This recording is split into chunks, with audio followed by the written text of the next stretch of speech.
करेंगे पहला क्वेश्चन दोस्तों आज का। खालिस्तान को 1913 में नोबेल पुरस्कार और 1915 में नाइटहुड से सम्मानित किया गया था। सरोजनी नायडू, महात्मा गांधी, रविंद्रनाथ टैगोर या मदर टेरेसा। तो ये गुरुदेव रविंद्रनाथ टैगोर थे दोस्तों, जिनको 1913 में नोबेल पुरस्कार मिला था। ये भारत का पहला नोबेल पुरस्कार था जो कि साहित्य के क्षेत्र में आया था। गुरुदेव को उनकी पोइट्री बुक जो थी गीतांजलि, इसके लिए मिला था 1913 में नोबेल पुरस्कार। ठीक है, 1915 में इनको नाइटहुड की उपाधि दी थी। एक क्वेश्चन इस तरीके से भी पूछा गया था दोस्तों कि किसने 1919 में जलियांवाला बाग हत्याकांड से दुखित होकर नाइटहुड की उपाधि लौटा दी थी। तो ये गुरुदेव रविंद्रनाथ टैगोर थे दोस्तों। याद रखिएगा, 1919 के जलियांवाला बाग हत्याकांड की वजह से इन्होंने अपनी नाइटहुड की उपाधि लौटा दी थी, और गांधी जी ने भी अपनी उपाधि केसर हिंद की वापस लौटाई थी जलियांवाला बाग हत्याकांड मैस्केयर की वजह से। ठीक है, ये फैक्ट भी याद रखिएगा। जो इनको नाइटहुड की उपाधि दी थी ये 1915 में किंग जॉर्ज पंचम ने दी थी। ठीक है, जो कि प्रेसिडेंट वहां के राजा थे इंग्लैंड के। ठीक है, याद रखिएगा। करेंगे नेक्स्ट क्वेश्चन। झांसी की रानी का मकबरा निम्नलिखित में से किस शहर में स्थित है? जबलपुर, ग्वालियर, इंदौर या उज्जैन। तो ये ग्वालियर में है दोस्तों। मकबरा कहे या समाधि, ये ग्वालियर में है दोस्तों। याद रखिएगा, 1857 की क्रांति में ये भाग लिया था झांसी की रानी ने दोस्तों। और अंग्रेजों का मानना था कि जितने भी 1857 के योद्धा है उसमें सबसे ज्यादा शक्तिशाली कोई था तो वो झांसी की रानी थी दोस्तों। इस तरीके से इन्होंने लड़ा था 1857 की क्रांति को।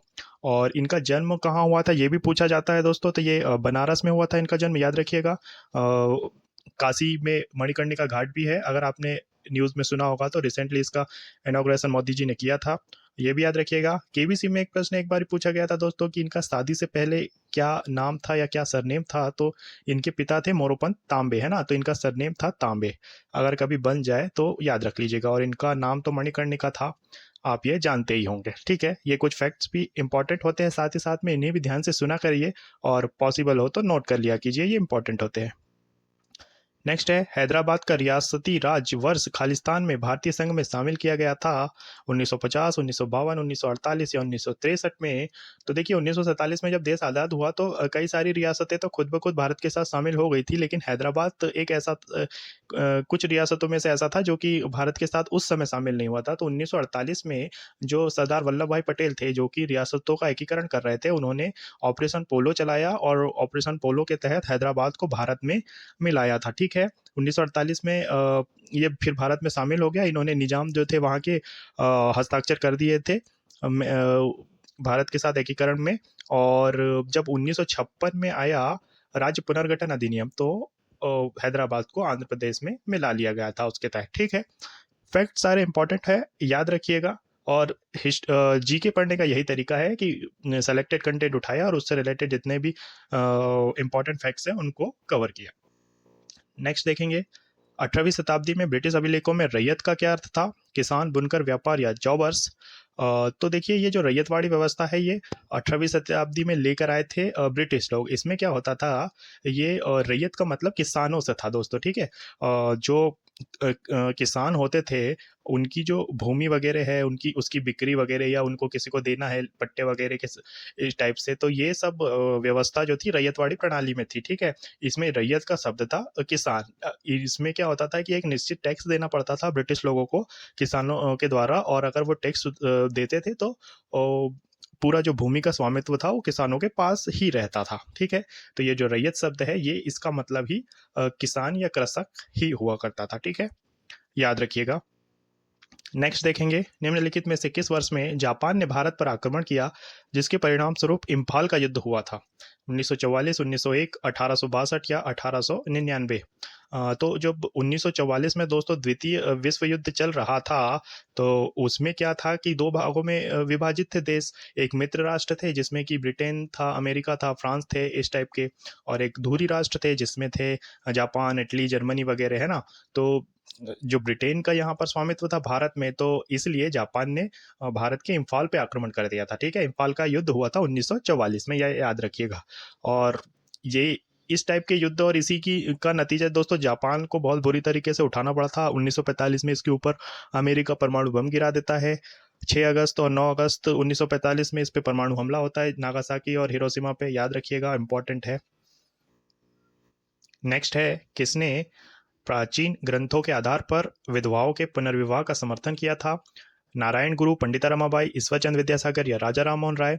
तो इनमें से ईश्वर चंद्र विद्यासागर है दोस्तों, जिन्होंने विधवा पुनर्विवाह के लिए काफी कार्य किया था, और इन्हीं के प्रयासों से 1856 में जब वायसराय था लॉर्ड डलहौजी, तब भारत सरकार 1856 विधवा पुनर्विवाह अधिनियम लेकर आती है। ठीक है, ये भी पूछा जाता है, इसे भी याद रखिएगा, किसके समय आया था? डलहौजी के समय आया था। कब आया था? 1856 में आया था।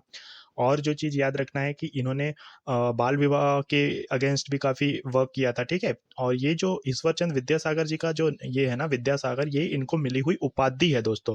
इनका असली नाम तो ईश्वर चंद्र बंदोपाध्याय था। ठीक है, और ये स्कॉलर थे, विद्वान थे, तो इनको इनकी शिक्षा के दौरान ही विद्यासागर नाम से बुलाया जाने लगा था। करेंगे नेक्स्ट, बढ़ेंगे आगे। अखिल भारतीय ट्रेड यूनियन कांग्रेस के पहले अध्यक्ष कौन थे? सी राजगोपालाचारी, लाला लाजपत राय, चंद्रशेखर आजाद या मोतीलाल नेहरू में से लाला लाजपत राय थे जो दोस्तों, जिन्होंने all India trade union Congress यानी कि AITUC की जो स्थापना की थी, उनके संस्थापकों में से एक थे, और वो पहले अध्यक्ष बने थे। 1920 में ये बनाया गया था बॉम्बे में। ठीक है, अखिल भारतीय ट्रेड यूनियन कांग्रेस, जिसके पहले अध्यक्ष थे लाला लाजपत राय जी, याद रखिएगा। नेक्स्ट है, भारत का राष्ट्रीय गीत वंदे मातरम बंकिम चंद्र चट्टोपाध्याय द्वारा लिखित उपन्यास खालिस्तान से लिया गया एक अंश है। सरस्वती चंद्र, दुर्गेश नंदिनी, आनंद मठ या विश्व वृक्ष? तो ये आनंद मठ था दोस्तों, जो कि 1882 में आया था। बंकिम चंद्र चट्टोपाध्याय द्वारा लिखित ये उपन्यास था, जिसमें से हमने राष्ट्रगीत को वंदे मातरम को चुना था। ठीक है, ये उस उपन्यास के दो छंद है दोस्तों, जिसको कि सबसे पहले 1937 में कांग्रेस ने अपनाया था। जब अधिवेशन हुआ करते थे कांग्रेस के अधिवेशन में, तो 1937 में राष्ट्रीय गीत को पहली बार गाया गया था। फिर 24 जनवरी 1950 को जब संविधान को स्वीकृति मिली, तो इसी में राष्ट्रीय गीत और राष्ट्रीय गान को अपनाया गया था। ठीक है, याद रखिएगा, ये आनंद मठ से लिया गया है, जो कि बंकिम चंद्र चट्टोपाध्याय द्वारा लिखित उपन्यास है। नेक्स्ट क्वेश्चन है, निम्नलिखित में से भूदान यज्ञ या भूमि उपहार आंदोलन के संस्थापक कौन थे? महात्मा गांधी, ताराबाई सिंधे, आत्माराम जोशी या विनोबा भावे? तो ये आचार्य विनोबा भावे थे दोस्तों। देखिए, जब देश आज़ाद हो गया था, तो उसके बाद 1951 में आचार्य विनोबा भावे जी ने भूदान आंदोलन चलाया था। इसमें क्या थे कि जो जमींदार वगैरह हुआ करते थे, या अमीर लोग थे जिनके पास कई सारी जमीन हुआ करती थी, उनको स्वीकृति से दान देने के लिए लोगों को प्रेरित करना था दोस्तों, ताकि जो लोग भूमिहीन हैं, जिनके पास भूमि नहीं है, वो कुछ अपना व्यवसाय वगैरह या कृषि वगैरह या खेती वगैरह कर सके। इसलिए तो ये था भूदान आंदोलन, जो कि चलाया था आचार्य विनोबा भावे ने। 1951 से स्टार्ट हुआ था ये। नेक्स्ट है, ऑस्ट्रेलिया और कनाडा जैसे स्वशासित उपनिवेशों के मॉडल पर ब्रिटिश साम्राज्य के भीतर स्वराज या स्वशासन के दावे को 1905 में कांग्रेस के मंच से किसने सामने रखा था? लाला लाजपत राय, दादा भाई नौरोजी, बिपिन चंद्रपाल या गोपाल कृष्ण गोखले? तो दोस्तों, पहली बात तो याद रखिए, इसमें डायरेक्टली ये पूछा है कि 1905 में कांग्रेस के अधिवेशन की अध्यक्षता किसने की थी। ठीक है, अगर आपने अध्यक्ष याद किए होंगे कांग्रेस के अधिवेशनों के, तो ये आप डायरेक्ट पिक कर सकते थे। ये थे गोपाल कृष्ण गोखले, जो कि गांधी जी के राजनीतिक गुरु थे। ठीक है, इन्हें डायमंड ऑफ इंडिया भी कहा जाता था। तो 1905 में ये अध्यक्षता करते हैं, और स्वशासित उपनिवेशों के मॉडल पर मतलब स्वराज या स्वशासन के का दावा करते हैं। ठीक है, याद रखिएगा गोपाल कृष्ण गोखले जी को। नेक्स्ट है, भारत में नील विद्रोह एक कृषक आंदोलन की शुरुआत कब हुई थी? 1857, 1861, 1859 या 1889? नील विद्रोह हुआ था दोस्तों 1859 में। ये था बंगाल में। क्या था कि वहाँ जो अंग्रेज लोग थे, किसानों को जबरदस्ती नील की खेती के लिए मजबूर करते थे, और 15-20% पे लगभग उनको नील की खेती करने के लिए मजबूर करते थे। तो ये किसानों का विद्रोह था। एक चीज और है, 1917 में चंपारण का आंदोलन किया था गांधी जी ने, वो भी नील की खेती से रिलेटेड ही था। ठीक है, तो कंफ्यूज मत हो जाइएगा, ये नील विद्रोह की बात है, और ये है 1859 का। ठीक है, याद रखिएगा। करेंगे नेक्स्ट क्वेश्चन। वर्ष 1947 में जब भारत में ब्रिटिश शासन समाप्त हुआ, तो साक्षरता दर सिर्फ खालिस्तान थी 18%, 22%, 20% या 12%? तो जब 1947 में देश आज़ाद हुआ, तो दोस्तों सिर्फ 12% लोग भारत में साक्षर थे। ठीक है, याद रखिएगा।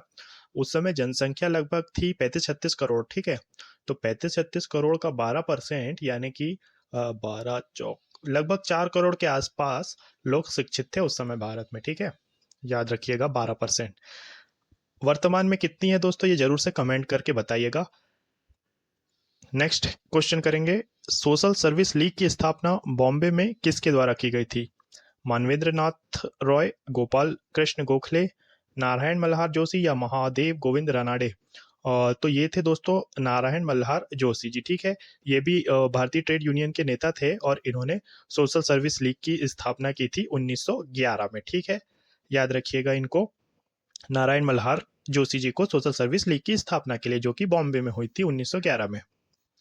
नेक्स्ट क्वेश्चन देखेंगे, 1921-22 में केरल के मालाबार समुद्र तट के किसानों ने एक महान विद्रोह किया जिसे खालिस्तान के रूप में जाना जाता है। मुंडा विद्रोह, मोपला विद्रोह, संथाल विद्रोह या कोल विद्रोह? तो ये था दोस्तों मोपला विद्रोह, ठीक है। ये जो मोपला विद्रोह है ना, ये स्पेशली मुस्लिम लोगों के द्वारा किया गया आंदोलन था और ये अंग्रेजों के खिलाफ तो था ही, साथ में हिंदुओं के अगेंस्ट भी था और ये काफी नृशंस किस्म का यानी कि विभत्स किस्म का विद्रोह था, ठीक है। मोपला विद्रोह हुआ था केरल के मालाबार तट के 1921-22 में, ठीक है। चलिए करेंगे नेक्स्ट क्वेश्चन, किस वर्ष में हिंदू महासभा की स्थापना मुस्लिम कट्टरवाद की प्रतिक्रिया के रूप में की गई थी? 1917, 1915, 1925 या 1910 में? देखिए मुस्लिम लीग बन चुकी थी 1906 में ही और उनके कई सारे जो निर्णय हुआ करते थे ये कट्टरता वाले हुआ करते थे, तो उसके अगेंस्ट में जो एमएमएम है यानी कि मदन मोहन मालवीय जी है, ये 1915 में बनाते हैं हिंदू महासभा, ठीक है। ये भी याद रखिएगा किसने बनाई थी, मदन मोहन मालवीय ने 1915 में बनाई थी ये, ठीक है। तो ऑप्शन बी इसका सही आंसर है। नेक्स्ट है, वह ब्राह्मण पुजारी कौन थे जिन्हें बाद में रामकृष्ण परमहंस के नाम से जाना जाने लगा? गदाधर चट्टोपाध्याय, दयानंद सरस्वती, श्री नारायण गुरु या नरेंद्र नाथ दत्त? ये थे दोस्तों गदाधर चट्टोपाध्याय, जिन्हें हम रामकृष्ण परमहंस के नाम से भी जानते हैं, ठीक है। लोगों का बिलीव था कि ये या भगवान के अंश है और कुछ लोग मानते थे कि ये इन्होंने भगवान के दर्शन किए, इस टाइप के ये एक संत थे दोस्तों, ठीक है, बंगाल के। और जो विवेकानंद थे उनके गुरु भी थे, ठीक है। जो ऑप्शन 4 है नरेंद्र नाथ दत्त, ये विवेकानंद जी का नाम है, ठीक है। हो सकता है ये भी पूछा जाए। तो गदाधर चट्टोपाध्याय जी थे रामकृष्ण परमहंस, याद रखिएगा। नेक्स्ट क्वेश्चन देखेंगे, थियोसॉफिकल सोसाइटी के संस्थापक कौन थे? एनी बेसेंट, मैडम बीकाजी कामा, चार्ल्स डब्ल्यू लीड बीटर और एमिली लुटियंस या एचपी ब्लावत्स्की और कर्नल ऑलकॉट? तो एचपी ब्लावत्स्की और कर्नल ऑलकॉट ये थे थियोसॉफिकल सोसाइटी के संस्थापक, ठीक है। ये अमेरिका न्यूयॉर्क में बनी थी दोस्तों 1875 में, ठीक है। और इसकी एक विंग भारत में मद्रास में भी स्थापित की गई थी, ठीक है। अगर पूछ लिया जाए कभी तो भारत में कहाँ की गई थी, तो ये मद्रास में की गई थी स्टार्ट, ठीक है। और ओरिजिनली ये हुई थी 1875 में न्यूयॉर्क में, ठीक है। और की थी एचपी ब्लावत्स्की और कर्नल ऑलकॉट ने। नेक्स्ट क्वेश्चन देखेंगे, इंडिया गेट जिसे अखिल भारतीय युद्ध स्मारक भी कहा जाता है को किसने डिजाइन किया था? चार्ल्स कोरी, जॉन टेलर, फ्रेडरिक फोर्सिथ या एडविन लुटियंस?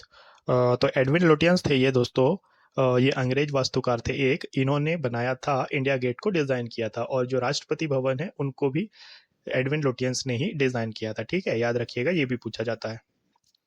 नेक्स्ट क्वेश्चन है, भारतीय राष्ट्रीय कांग्रेस के दूसरे अधिवेशन के अध्यक्ष कौन थे? दादा भाई नौरोजी, व्योमेश चंद्र बनर्जी, फिरोज शाह मेहता या जॉर्ज यूल? तो देखिए दूसरे अधिवेशन कांग्रेस का हुआ था 1886 में, जिसकी अध्यक्षता की थी दादा भाई नौरोजी ने और ये हुआ था कलकत्ता में, ठीक है। शुरू के 4 अधिवेशन तो जरूर से याद रखिएगा ही दोस्तों। देखिए 1885 में भारतीय राष्ट्रीय कांग्रेस की स्थापना होती है, एओ ह्यूम इसकी स्थापना करते हैं और पहले अध्यक्ष बनते हैं व्योमेश चंद्र बनर्जी, ठीक है, जो कि बॉम्बे में अधिवेशन होता है कांग्रेस का, ठीक है। तो पहले याद रखिएगा ये थे व्योमेश चंद्र बनर्जी 1885 में, दूसरे याद रखिएगा 1886 में थे दादा भाई नौरोजी और ये अधिवेशन हुआ था कलकत्ता में। तीसरा याद रखिएगा 1887 में हुआ था और ये हुआ था मद्रास में, ठीक है, इसे भी याद रखिएगा। और इसकी अध्यक्षता की थी तैयब बदरुद्दीन जी ने, ठीक है। ये इसलिए भी याद रखिएगा कि ऐसा भी पूछा जाता है पहले मुस्लिम कौन थे जिन्होंने इसकी अध्यक्षता की थी, ठीक है। तो ये याद रखिएगा, ये थे तैयब बदरुद्दीन जी जिन्होंने की थी 1887 में भारतीय राष्ट्रीय कांग्रेस के अधिवेशन की अध्यक्षता। और चौथा भी याद रखिए लीजिएगा जो कि 1889 में होता है, सॉरी 1888 में होता है और जॉर्ज यूले करते हैं इसकी स्थापना, इस और ये अधिवेशन इलाहाबाद में होता है। इसको इसलिए याद रखिएगा कि ये पहले अंग्रेज थे जिन्होंने अध्यक्षता की थी, ठीक है। तो ये चारों ही क्रम से याद रखिएगा। नेक्स्ट क्वेश्चन देखेंगे दोस्तों, लेकिन अभी तक के आपने वीडियो को लाइक नहीं किया हो तो जरूर से कर दीजिएगा, एक प्यारा सा कमेंट कर दीजिएगा, और चैनल के साथ अभी तक नहीं जुड़े हैं तो जरूर से जुड़ जाइएगा दोस्तों। सेलेक्टेड कंटेंट हम रेगुलरली आपके लिए यहाँ पर लाते रहेंगे। करेंगे 20वां क्वेश्चन दोस्तों। कांग्रेस और मुस्लिम लीग के किस अधिवेशन में ब्रिटिश शासन के विरुद्ध एक संयुक्त मोर्चा बनाने के लिए सहमति बनी थी? बम्बई, इलाहाबाद, लखनऊ या दिल्ली? तो ये 1916 का लखनऊ अधिवेशन था दोस्तों, ठीक है। 1916 में लखनऊ में अधिवेशन हुआ था, जिसको लीड कर रहे थे, जिसकी अध्यक्षता कर रहे थे एसी मजूमदार जी, ठीक है। और इसमें क्या हुआ था कि लखनऊ समझौता हुआ था, जो कि हुआ था बाल गंगाधर तिलक और मुस्लिम लीग के बीच में, यानी कि यहाँ पर ये एकजुट हुए थे। देखो 1907 के अधिवेशन में क्या हुआ था कि कांग्रेस भी दो धड़ों में बट गई थी, गरम दल और नरम दल में। तो 1916 में कांग्रेस का भी जो नरम दल और गरम दल है आपस में मिलते हैं, और ये मिलकर के जो मुस्लिम लीग होती है उसके साथ भी समझौता करते हैं, और दोनों गुट एक साथ मिलकर के अंग्रेजों के अगेंस्ट लड़ने का मोर्चा बनाते हैं, ठीक है। याद रखिएगा, ये 1916 का लखनऊ अधिवेशन है। नेक्स्ट है, सुभाष चंद्र बोस द्वारा स्थापित भारतीय राष्ट्रीय सेना में महिला रेजिमेंट का क्या नाम था? तो देखिए, झांसी की रानी रेजिमेंट, रानी अहिल्याबाई, पद्मावती, टिड्डा की रानी रेजिमेंट। तो इनमें से जो झांसी की रानी रेजिमेंट थी, ये बनाई थी सुभाष चंद्र बोस द्वारा स्थापित भारतीय राष्ट्रीय सेना में पहली महिला रेजिमेंट, ठीक है। और देखिए, दोनों ही सुभाष चंद्र बोस हो या झांसी की रानी दोस्तों, ये दोनों ही भारत के ऐसे शेर हैं जिन्होंने अंग्रेजों को काफी परेशान किया था। लिटरेरी कहा जाए तो दोनों से ही अंग्रेज लोग डरा करते थे, ठीक है। तो याद रखिएगा, ये झांसी की रानी रेजिमेंट थी।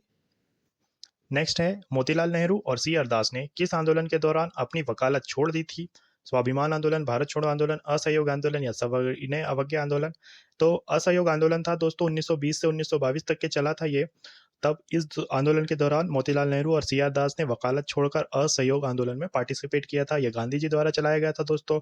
1922 में चौरा चोरी की घटना हो जाती है, जिसमें कि गुस्साई भीड़ द्वारा चौरा चोरी के एक पुलिस स्टेशन को आग लगा दी जाती है। इसमें कई सारे पुलिस वाले मारे जाते हैं। इससे दुखित होकर गांधी जी अपने आंदोलन को वापस ले लेते हैं, ठीक है। याद रखिएगा, सारे इफेक्ट इंपॉर्टेंट है। तो ये 1920 के असहयोग आंदोलन की बात है, जब मोतीलाल नेहरू और सी आर दास ने अपनी वकालत को छोड़ करके असहयोग आंदोलन में भाग लिया था। नेक्स्ट है, टाइगर लीजन या फ्री इंडिया लीजन के संस्थापक कौन थे? विनायक दामोदर सावरकर, सुभाष चंद्र बोस, सोहन सिंह भकना या लाला हरदयाल? तो देखिए, टाइगर लीजन भी बनाई थी सुभाष चंद्र बोस जी ने ही। देखिए, वर्ल्ड वॉर चल रहा था ना, सेकेंड, तो सुभाष चंद्र बोस जी ने सोचा कि जो जर्मनी है, ये तो वैसे भी इनके मित्र देशों के अगेंस्ट लड़ ही रहा है, और ब्रिटेन के अगेंस्ट हमको लड़ना है, तो हम जर्मनी से उनका पार्टिसिपेशन लेके, उनके साथ समझौता करके, उनके साथ मिलकर के एक सेना बनाते हैं, ताकि हम अंग्रेजों के ऊपर को प्रेशराइज कर सके और उनको हटा सके, है ना। तो ये सेना बनाई थी टाइगर लीजन ने, और टाइगर लीजन नाम से सुभाष चंद्र बोस जी ने, ठीक है, 1941 में। नेक्स्ट है, जनरल डॉयर की कमान के दौरान भारत में कौन सा कानून लागू किया गया था? निवारक निरोध, भेदभाव कानून, साइमन कानून या मार्शल लॉ? तो दोस्तों, ये मार्शल लॉ था। जनरल डायर ने क्या किया, 13 अप्रैल 1919 को मार्शल लॉ लागू कर दिया। मार्शल लॉ में क्या होता था कि दो से मतलब दो व्यक्तियों से ज्यादा कहीं भी एकत्रित होकर के खड़े नहीं रह सकते थे, कोई बातचीत नहीं कर सकते थे, सभा नहीं कर सकते थे, ठीक है।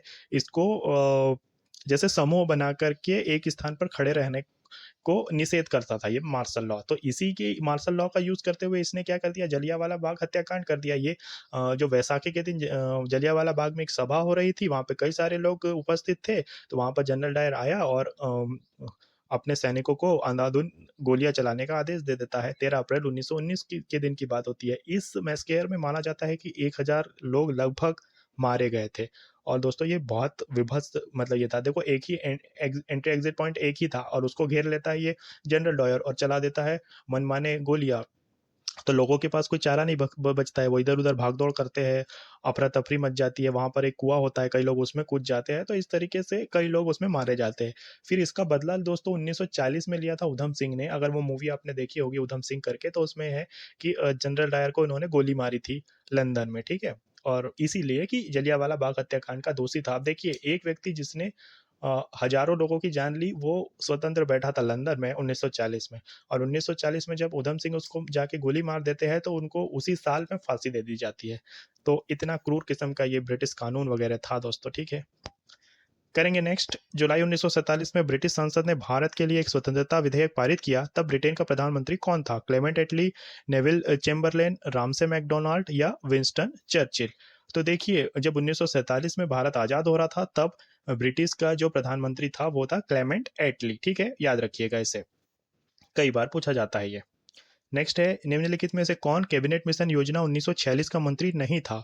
Sir Stafford Cripps, Lord Wavell, sir Pethick Lawrence या अलेक्जेंडर? तो देखिए, लॉर्ड वेवेल उस समय भारत का वायसराय था, ये कैबिनेट मिशन का सदस्य नहीं था। इसके कैबिनेट मिशन के जो 3 सदस्य का था ये कैबिनेट मिशन, जिसमें क्रिप्स, लॉरेंस और अलेक्जेंडर शामिल थे, लेकिन वेवेल उस समय भारत का वायसराय था। ठीक है, ये भी पूछा जा सकता है, लॉर्ड वेवेल या जब कैबिनेट मिशन आया तब भारत के वायसराय कौन थे? तो लॉर्ड वेवेल थे। ठीक है, एक चीज और याद रखिएगा, फरवरी 1946 में लॉर्ड वेवेल को हटा करके माउंट बेटन को भेजा जाता है। ठीक है, और जो क्योंकि माउंट बेटन योजना लेकर आते हैं वो भारत की स्वतंत्रता वाली। ठीक है, तो ये भी याद रखिएगा, ये भी पूछा जाता है। नेक्स्ट देखेंगे, भारत में बाल विवाह निषेध अधिनियम किस वर्ष पारित किया गया था? 1929, 1931, 1935 या 1933? तो देखिए, ये हुआ था 1929 में। तो इसमें क्या किया गया था कि लड़कियों की शादी की उम्र 14 वर्ष कर दी गई थी और लड़कों की 18 वर्ष तय की गई थी। ठीक है, याद रखिएगा, ये आता है 1929 में बाल विवाह निषेध अधिनियम। नेक्स्ट है, ब्रिटिश संसद के किस अधिनियम को ईस्ट इंडिया कंपनी अधिनियम 1993 के नाम से भी जाना जाता है? भारत सरकार अधिनियम 1793, चार्टर अधिनियम 1793, रेगुलेटिंग एक्ट 1793 या भारतीय परिषद अधिनियम 1993? तो देखिए, 1793 में जो आया था ये था चार्टर अधिनियम 1993। ठीक है, ये जो इनके अधिनियम आते थे 20 वर्षों का एक योजना लेकर के आते थे दोस्तों, तो 1793 में चार्टर एक्ट आया था। और जो ईस्ट इंडिया कंपनी के थे उन जो लोग थे उनको गाइड करने के उद्देश्य से था ये दोस्तों। ठीक है, कैसा क्या नई टेक्नोलॉजी इनको यूज करनी है, क्या कुछ करना है, उसके बारे में था ये 1793 का चार्टर एक्ट। नेक्स्ट क्वेश्चन देखेंगे दोस्तों, जिस वायसराय ने ऐतिहासिक स्मारकों के जीर्णोद्धार और संरक्षण में गहरी दिलचस्पी ली वह खालिस्तान थे? लॉर्ड एलनबरो, ऑकलैंड, लिट्टन या लॉर्ड कर्जन? तो ये लॉर्ड कर्जन थे दोस्तों। ये 1904 में भारतीय पुरातत्व सर्वेक्षण लेकर के आते हैं और इसमें ये प्राचीन स्मारकों और उनका जीर्णोद्धार वगैरह, उनको सुधार वगैरह करवाने के ऊपर काफी काम करते हैं। तो याद रखिएगा, ये लॉर्ड कर्जन थे और लॉर्ड कर्जन को ही हम याद रखते हैं बंगाल के विभाजन के लिए भी। ठीक है, याद रखिएगा। नेक्स्ट क्वेश्चन है दोस्तों, किसने 1 नवंबर 1858 को घोषणा की कि भारत एक राज्य सचिव के माध्यम से ब्रिटिश सम्राट द्वारा और उसके नाम पर शासित होगा? देखिए, 1 नवंबर 1858 को कंपनी रूल को समाप्त करके, ईस्ट इंडिया कंपनी को के शासन को समाप्त करके डायरेक्ट ब्रिटिश सरकार के नाम पर शासन होने लगा था भारत में, और इसकी घोषणा करती है रानी विक्टोरिया 1 नवंबर 1858 को। ठीक है, याद रखिएगा, वहां की रानी थी रानी विक्टोरिया। नेक्स्ट क्वेश्चन है दोस्तों, लगभग 600 साल तक गुमनाम रहने के बाद किस वर्ष सांची की खोज की गई थी? 1818, 1816, 1820 या 1814? तो ये 1818 में की गई थी दोस्तों। जनरल टेलर का नाम याद रखिएगा दोस्तों, जिन्होंने की थी सांची की खोज। ठीक है, ये मध्य प्रदेश में है, एक बौद्ध स्तूप है, अशोक ने बनवाया था और मध्य प्रदेश के रायसेन जिले में पड़ता है। ठीक है, इतने फैक्ट इंपॉर्टेंट है, याद रखिएगा। नेक्स्ट देखेंगे, नालंदा और विक्रमशिला विश्वविद्यालयों की स्थापना किस राजवंश के शासनकाल में हुई थी? पाल, सेन, प्रतिहार या राष्ट्रकूट? तो ये पाल राजवंश के राजा थे दोस्तों। देखिए, कुमारगुप्त ने की थी नालंदा विश्वविद्यालय की स्थापना और विक्रमशिला की स्थापना की थी धर्मपाल ने। ठीक है, याद रखिएगा। नेक्स्ट है, प्राचीन नीमराना बावड़ी राजस्थान के निम्नलिखित में से किस जिले में स्थित है? अजमेर, अलवर, बीकानेर या जयपुर? तो ये अलवर राजस्थान में है दोस्तों। ठीक है, नीमराना बावड़ी, याद रखिएगा, राजस्थान के अलवर में है। नेक्स्ट है, सातवाहन वंश 60 ईसा पूर्व से 225 ईस्वी की राजधानी इनमें से कहाँ स्थित थी? प्रतिष्ठान, विदिशा, पाटलिपुत्र या वज्जी? तो देखिए, सातवाहनों की मेनली राजधानी थी प्रतिष्ठान। ठीक है, वैसे तो इनकी दो राजधानी थी, एक प्रतिष्ठान और एक अमरावती, लेकिन अमरावती काफी बाद में बनी थी, शुरू में इनकी राजधानी प्रतिष्ठान हुआ करती थी। ठीक है, याद रखिएगा। और ये एक चीज और, सातवाहन वंश के संस्थापक था सिमुक। ठीक है, ये भी कई दफा पूछा जाता है। नेक्स्ट है, मंदिर वास्तुकला की द्रविड़ शैली में विमान आमतौर पर किस आकार में होता है? अर्धवृत्ताकार, बेलनाकार, पिरामिडी या आयताकार? तो दोस्तों, आपने देखा होगा ये पिरामिडी आकृति में होता है। ठीक है, जो देखिए, ये जो विमान है ना दोस्तों, ये मंदिर का जो गर्भगृह के ऊपर में जो एक ऐसी संरचना होती है ना, पिरामिडीय संरचना, उसी को विमान कहते हैं। ठीक है, तो ये याद रखिएगा। नेक्स्ट क्वेश्चन देखेंगे, वास्तुकला की इस्लामी शैली को किस शैली के नाम से भी जाना जाता है? हेगिरा, यशमक, आलिम या मेहराब? तो ये मेहराब शैली थी दोस्तों। क्या होता है कि जो मस्जिद वगैरह इस तरीके से बनाई जाती है कि इनमें जो इबादत करने का या जो नमाज वगैरह पढ़ना है, इसका जो मुख है वो किया जाता है मक्का मदीना, जो तीर्थ स्थल है इस्लामिक, उनकी ओर। ठीक है, तो ये थी मेहराब शैली, याद रखिएगा। नेक्स्ट है, भारत में अहोम साम्राज्य कहाँ में स्थित था? छोटा नागपुर का पठार, विंध्य, ब्रह्मपुत्र घाटी या तटीय उड़ीसा? तो ये असम राज्य में फैला हुआ था दोस्तों, और वहां पड़ती है ब्रह्मपुत्र घाटी। ठीक है, याद रखिएगा। लगभग 13वीं शताब्दी में था ये अहोम साम्राज्य। ठीक है,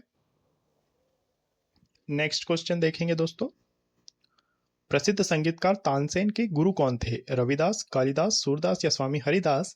तो जो तानसेन के गुरु थे, ये थे स्वामी हरिदास जी। ठीक है, तानसेन जो कि अकबर के 9 रत्नों में शामिल थे, इनका जन्म होता है ग्वालियर में। इनका ओरिजिनल नाम था रामतनु पांडे, और याद रख दीजिएगा, बाद में इन्होंने मुस्लिम धर्म अपना लिया था जब ये अकबर के दरबारी कवि बने थे। ठीक है, तो इनके गुरु हुआ करते थे स्वामी हरिदास जी। नेक्स्ट क्वेश्चन करेंगे, अलीवर्दी खान के बाद बंगाल का नवाब कौन बना? शौकत जंग, सिराजुद्दौला, मीर कासिम या मीर जाफर? तो दोस्तों ये सिराजुद्दौला बनता है। ठीक है, अलीवर्दी खान के बाद, और सिराजुद्दौला ने ही लड़ा था 1757 में प्लासी का युद्ध। ठीक है, ये भी पूछा जाता है, अंग्रेजों और सिराजुद्दौला के बीच हुआ था प्लासी का युद्ध 1757 में। ठीक है, याद रखिएगा। नेक्स्ट है, बहमनी साम्राज्य के विघटन के बाद कितने स्वतंत्र राज्यों का उदय हुआ? 3, 6, 4 या 5? तो देखिए, बहमनी साम्राज्य बट गया था 5 राज्यों में।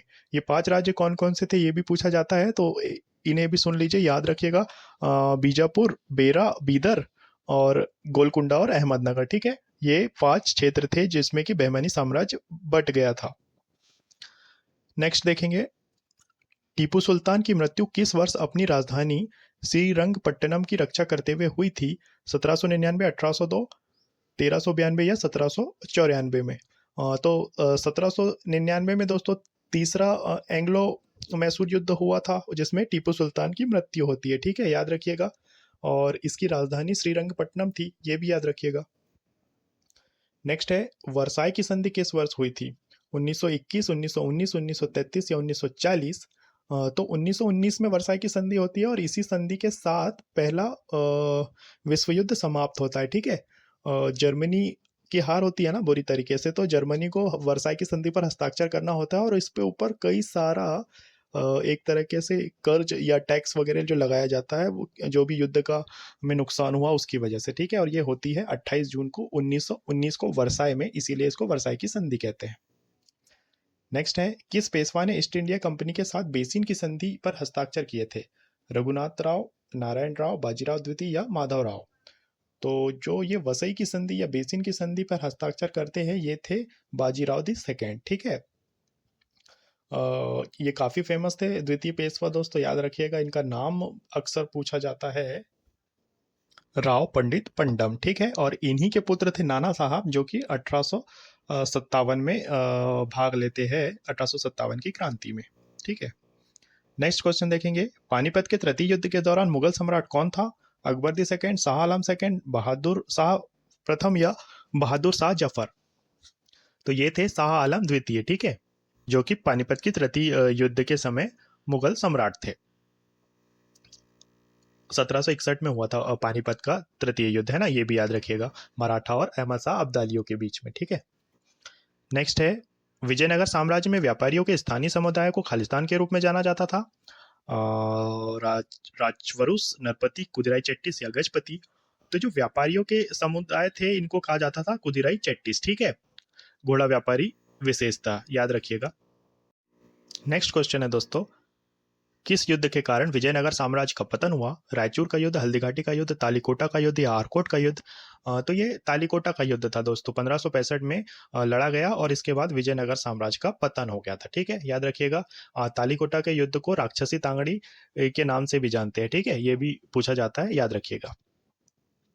नेक्स्ट है विजयनगर साम्राज्य के संस्थापक निम्नलिखित में से किस राजवंश के सामंत थे? होयसल, पांड्य या काकतीय या चोल? तो जो विजयनगर साम्राज्य के संस्थापक थे हरिहर और बुक्का, ये काकतीय राजवंश के सामंत हुआ करते थे। ठीक है, फिर ये हरिहर और बुक्का चले जाते हैं एमबीटी मोहम्मद बिन तुगलक के राज दरबार में, फिर वो ये वापस आते हैं और वापस आकर के विजयनगर साम्राज्य की स्थापना करते हैं। ठीक है, याद रखिएगा। नेक्स्ट क्वेश्चन है दोस्तों, तारीख दिलकुशा पुस्तक के लेखक कौन है? पाणिनि, भीमसेन, सुश्रुत या चरक? तो ये भीमसेन था दोस्तों। तारीख दिलकुशा लिखी थी इसने। जो भीमसेन था ना, औरंगजेब का दरबारी कवि था। ठीक है, याद रखिएगा। तो ये थे दोस्तों इतिहास के इंपॉर्टेंट 50 क्वेश्चन जो कि ट्रेंडिंग है और रिसेंटली एग्जाम्स में पूछे गए हैं। आगामी एग्जाम के लिए काफ़ी महत्वपूर्ण है। इसे एक दो बार देख लीजिएगा और आप कोई भी एग्जाम देने जाएंगे आप जरूर से देखेंगे, ये सारे क्वेश्चन आपको वहाँ पर मिलेंगे। तो इसी तरह के डेली अपडेट्स और क्वेश्चन के लिए दोस्तों चैनल को सब्सक्राइब कर लीजिएगा, वीडियो को लाइक कर दीजिएगा, और आपको किसी स्पेसिफिक टॉपिक की नीड हो तो कमेंट कर दीजिएगा, हम उस पर जल्दी ही वीडियो लेकर के आएंगे। तो चलिए दोस्तों, ऑल द बेस्ट, मिलते हैं जल्दी ही नेक्स्ट वीडियो में।